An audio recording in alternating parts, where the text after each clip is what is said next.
الطبق الرئيسي اليوم راح يكون صينية مسخن تاخذ القلب. الصوص حقها مرة خرافي وخيالي، هي كلها على بعضها خرافية. تاكلونها مع الخبز، تبون تحطون جنبها رز حطوا، بس مع الخبز أحلى بمراحل. تعالوا نحضرها مع بعض. صلحي المسخن اللي دايما تسوينه، بوريكم المسخن اللي أنا أصلحه دايما. طبعا المسخن يحب زيت الزيتون، فحطي زيت زيتون ولازم يكون نوع مرة حلو. بنحط البصل،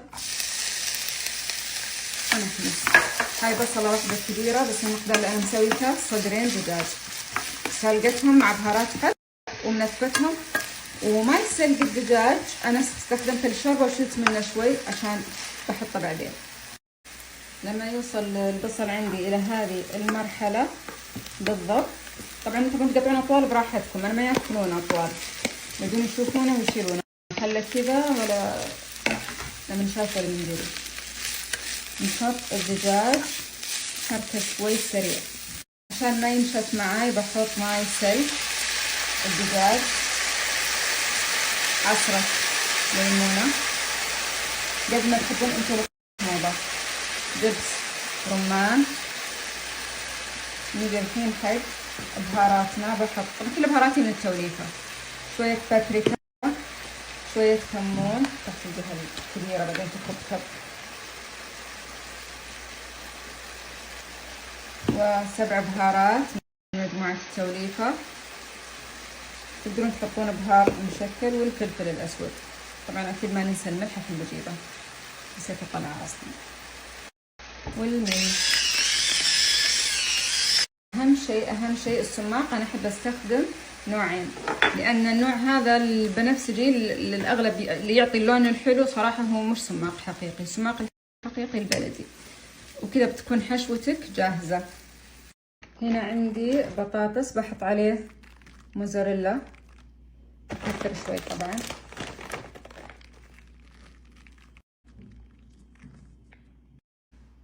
حشوة المسخن اللذيذة بنحطها على الخليط كامل، وبنصلح الحين صوص خيال. بس خليني أحطها وأرتبها ونحط عليها الصوص الخيالي. طبعا أنا بجهزها بدخلها الفرن بعدين، بس إن كل شيء الشغل يكون جاهز وخلاص. خليني أرتبها الحين. علبة قشطة طيحي طيحي طيحي طيحي، ولا طاحت فشلتنا. نجيب ملعقة،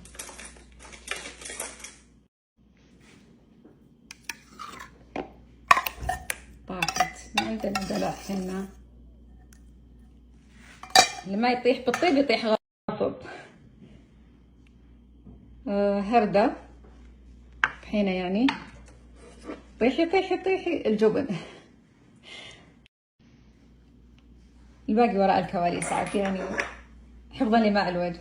وكريمة طبخ. بس بنات راح اخلط هذه الاشياء كلها مع بعض لين تتجانس. هذا خلطناها، تبدين تجهزين الصينية وبعدين بس تدخلينها الفرن. خلاص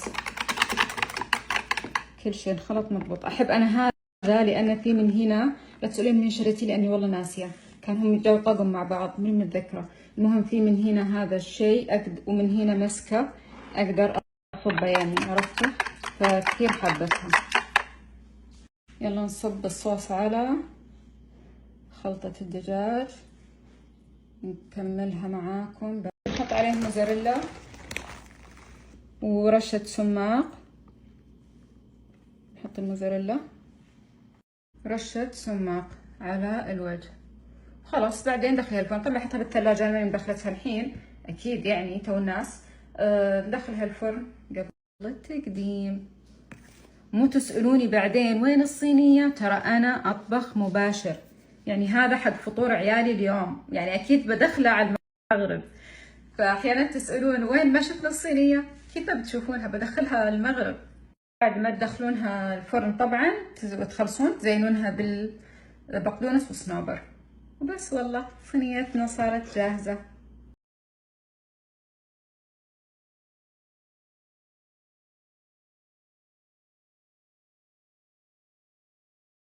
يعني هنا عندي واحد قاعد ينتظر وانا لسه بزين. اقول احط بقدونس، قال ايه يلا عادي حطي بس بسرعة استعجلي. خلينا نحط عليها البقدونس ونروح نسوي لها احلى جلسة تصوير.